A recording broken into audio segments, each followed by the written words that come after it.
everyone. Well, today I was going to do another tarot video because I do have a few new decks I want to kind of unbox and look through and do some things with. But I decided to do this instead and talk about the elements a bit. And I really wanted to do that because I know I'll get some comments, because I've always gotten comments.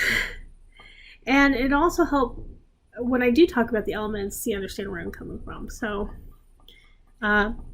hopefully this will clear this up a bit and I can talk kind of a bit about how it's a little bit different for me. I've never had any issue with it being different. Things work for me just the same.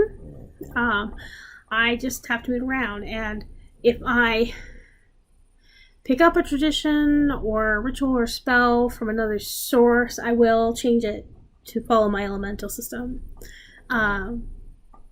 So it's not too radical. It's possibly you've even heard of it. There are, if you put air in the north with quotes around it in Google and put elements next to that, you will get some hits. It's not a lot, but it is there. So we'll talk about what that is. Well, so for me, the first thing is that air is in the north. North is behind me right now. Earth is in the east. Fire in the south. Water in the west. Now, I also, when talking about directions, I always make sure to also call spirit as well as my ancestors and the gods. But as far as the elements go, those are the ones that I work with. Now, where did I get this? I don't know. The first time I was challenged on this was when I was in the Pagan Student Association at CSU. During one of our meetings, I brought it up, and I forget, we were doing something specific, I think, and they're like, oh, well, where did you get that? And I was like, oh, where did I? And probably the first book I read, which was on Wicca, so it's for not Wiccan. I did a year and a day once with a coven, and then I walked away. It wasn't for me. It wasn't what I believed. I thought it would fit in with what I did, but it doesn't. But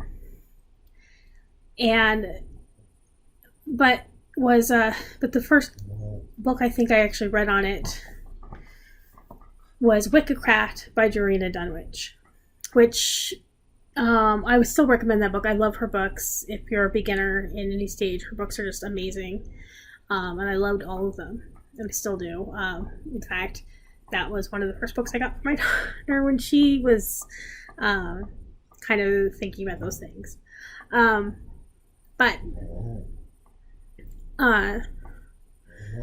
So I thought, well, maybe I think I got it from there. And by then it had been a few years since I'd read that book.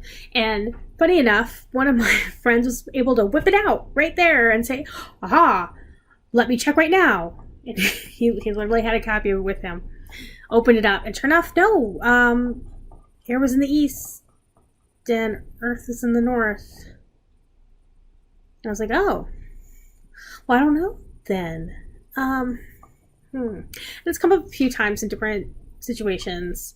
If I don't participate in a lot of group rituals or public rituals because of it, though when I do, I always make sure to say the prayers to myself in the directions that I know.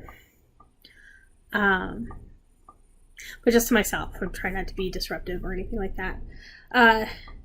But as for where this came from, or is there any precedent? So elemental systems, there's actually quite a few. But what you normally see in Wicca and with what most pagans follow is what the Golden Dawn put forth. So that's earth in the north, air in the east, fire in the south, water in the west. And that is the Golden Dawn system. A lot of things that stem from that. I mean, honestly, modern day paganism wouldn't be what it is without the Golden Dawn. They have really influenced the majority of paganism in the US and I believe elsewhere. And I mean, even as a person who's really into tarot and a lot of other things, I read a lot of Golden Dawn material and the offshoots, Paul Foster Case, of course, Crowley, all of that.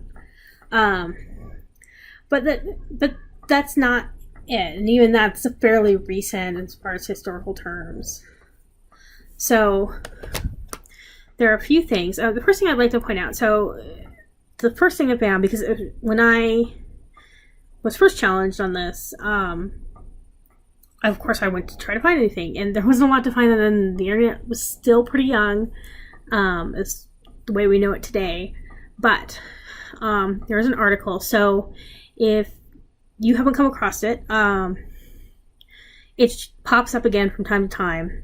But it was a big thing to go and download back in the day, off of like Gopher and Archie and things like that, called The Rider of the Crystal Winds, Book of Shadows.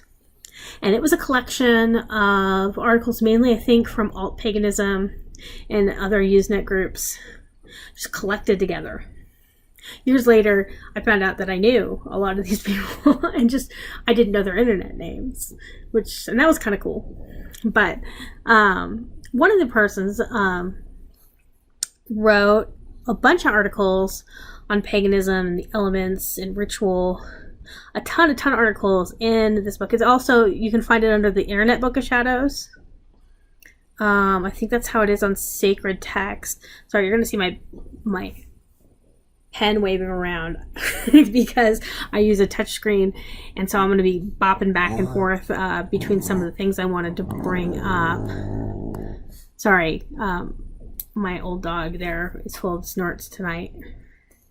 But yeah, on sacredtext.com, it's under the Internet Book of Shadows, is what they call it.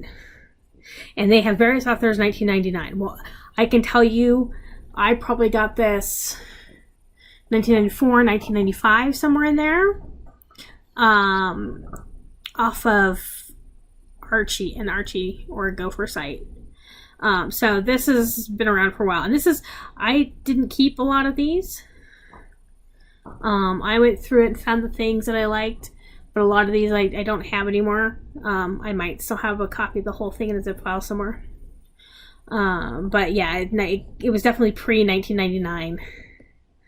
Yeah, and in fact, this article. So Mike Nichols wrote a bunch of these articles, and one of these he called it Rethinking the Watchtowers, or 13 Reasons Air Should Be in the North. And that was pretty much the only thing I could find then.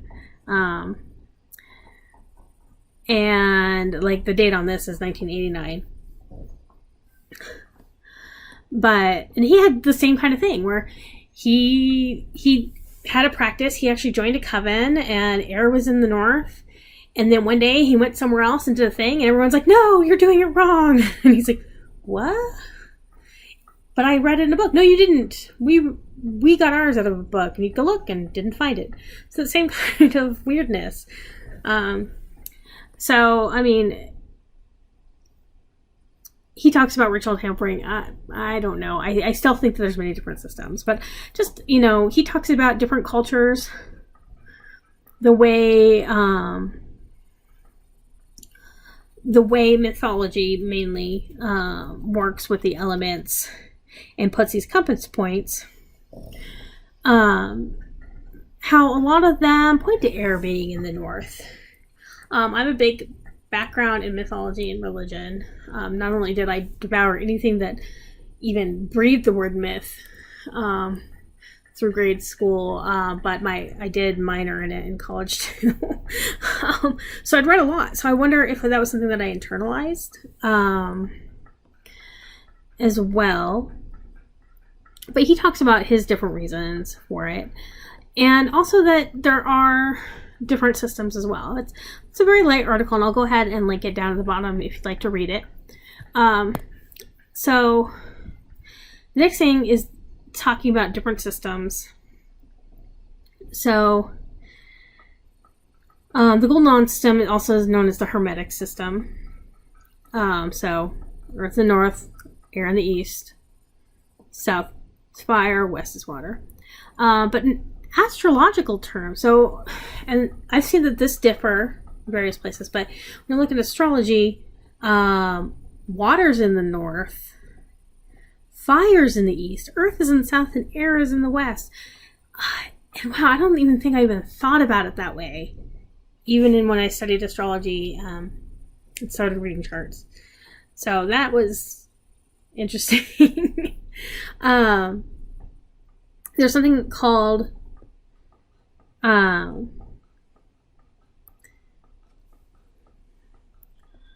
the northern quarters, which, sorry, I'm getting to that explanation. So, which kind of makes sense, but it came out of the clan of Tubal-Cain, which is 1734. Now this one does put air in the north, but fire is in the east, earth is in the south, water is in the west. So fire and earth are switched around. So not quite the same. But again, there you go. There are 3 different systems right away, right? They're not even speaking to Eastern traditions, which don't use air at all, but rather have metal and wood. And I would say that their directions are even different. And I've seen at least 2 different ones based off of Japanese Shinto versus Chinese Taoism. So even there, I mean, there's nothing important, nothing set in stone, right? So, but just a few other things. So none of these are very ancient. I think that's important to note. A lot of this, this is how it is. This is how we set these elements. Really comes within the last couple 100 years.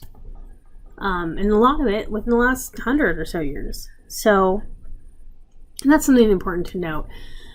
Being young doesn't make it any less valid. But it's an interesting thought. So Alex Sumner's Soul Descendants talks about this too. And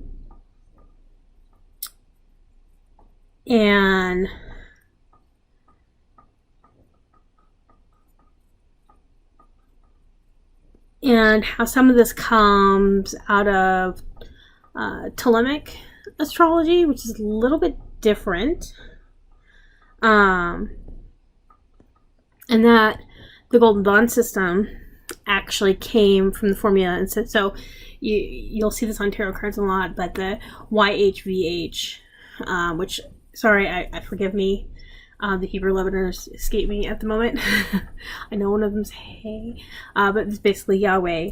But the Golden Dawn actually formulated their elemental system on ADNI, which is Adonai, another name for God. And sorry, I'm looking at Alex Sumner. Pronounce Michelle. His blog post on this, which I'll go ahead and link below, which has a very interesting analysis of the 24 combinations of those 4 Hebrew letters, which is Aleph, Daleth, Nun, and Yod, and how that influenced their elemental system, which is really interesting. And I'm going to have to dig more. And that chakras use a similar system. So, I mean, now to take this a step further, so there's different systems. Majority of systems use the Golden Dawn method or a variation thereof that's very, very close. However, as we always must, let's throw Crowley in the mix. So Crowley, he did use air in the east he used air in the east and earth in the north, which you can see in 777. However, he used whatever system he felt would best suit him at the time. So he wrote there's a lot of dense things. And I'm not really up on how much he wrote versus others, but that's here the news there. Liber Sacmet, or Samek, he did the same thing.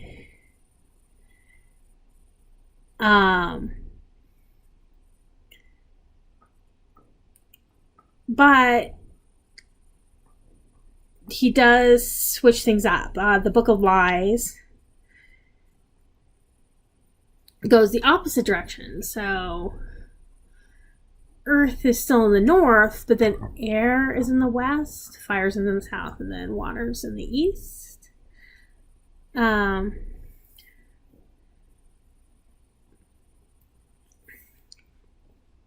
then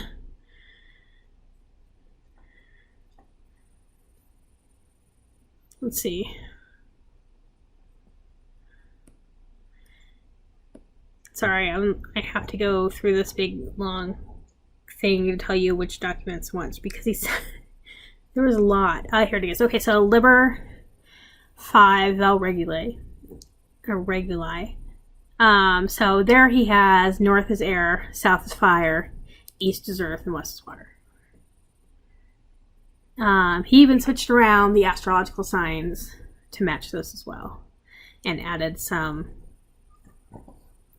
Egyptian and maybe pseudo-Egyptian gods to that as well.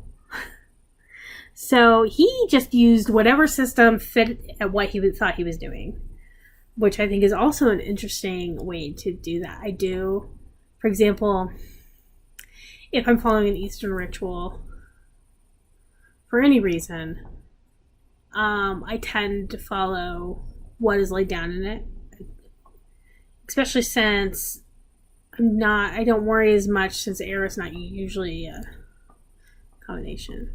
So that, I think that's interesting as well. Other things that I was able to find, Agrippa, if you've ever read it, his system was very much like the Golden Dawn system. Let's see. And I'm not really sure. That was pretty much it. There's not a lot on this. I mean, I don't think people really even think about it most of the time, unless they're writing a beginner book. And in fact, even most of the ones I was able to find of people who used air in the north, I talked about the Mike Nichols article. So like I said, I'll post that, the Michael Nichols article and the Alex Sumner article. So you can read those down in the comments. And just a few other things I thought I'd talk about. A little bit of lost words. I mean, it's important you're doing what you believe. So you should feel free to be able to switch things to what works for you. I changed all my correspondence tables and all my rituals, spells, whatnot, so that those line up for me. It still works for me. I also changed the seasonal attributes a bit to match that. Air is very much, I've used air with winter and spring. I've used earth with winter and fall. And it depends on what I'm going for, what I'm looking for in that. How I represent them on my altar. So for air, this is my, I'm sure you can see this. This is my incense burner, little censer. You can see it has lots of ash and sand in it right now. And it's a little soapstone censer. Most of my ritual items and altar items are stone. My Jupiter is very firmly in Taurus, so and I don't, so I'm very, I don't know, it's I really like stone. And then with Earth, I have actually the exact same, another censer made of soapstone, but this is filled with hematite. This is what I normally use to represent Earth on my altar. So metal and Earth sit right there. Also, when I was in college, we had, in the first college I went to, I guess it was technically the second college I went to, there was a traveling merchant that would stop by every couple months and set up in the student mall area there at UNC. And he had the craziest things. I bought some wonderful things from that guy, bags and stuff. But every once in a while, he would have a box full of stones. And I still have a couple of the boxes, but I definitely have the stones. And once it was a box full of citrine, once it was a box full of quartz points, and once it was a box full of hematite. And so I have a ton of that I've just had. I've given away some, but for very, you know, I tend to keep pretty much all my hematite in here, except for certain other pieces that are being used for other things. And then just so that you can see too, my altar candle usually goes in this. It is currently empty because I have to make a new altar candle. I make my main altar candle, though I'll use other candles for spells or rituals or whatever like that. I always have a main altar candle. I just wore it down and I need to make a new one. So, and then finally for water, this is my currently water vessel, just a stone bowl.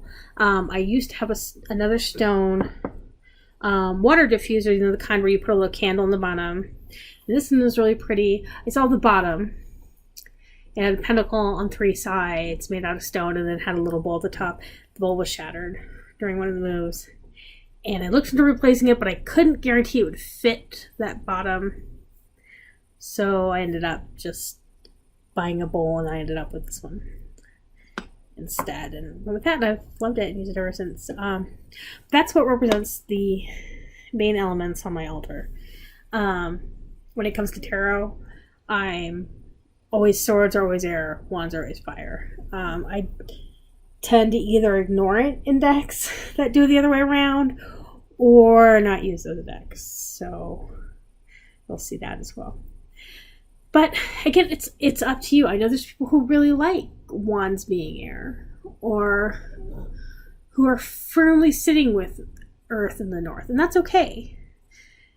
You need to use what works for you, or what system that you work in and believe in. I think it's all very personal, and it should be personal, honestly. So I'll leave it at that. Like I said, I'll post those below. You know, leave me a comment. Tell me, where do you put the elements? Do you think about it at all? Do you change it up? Is there some other system that you've been using this whole time that you're like, oh gosh, why isn't air in the south? Let me know. I'm really interested. I always like reading about different past and traditions, as well as different religions and stuff. And I'm always, I mean, I just read the Catholic Catechism just to read it. It was very dry, but also very enlightening with, you know, when you hear stuff like that. And so I think to better know our world, we should, you know, study what other people do and let them do it. You know, if they're not harming anybody, more power to you. Well, I hope you enjoyed this. Thank you very much.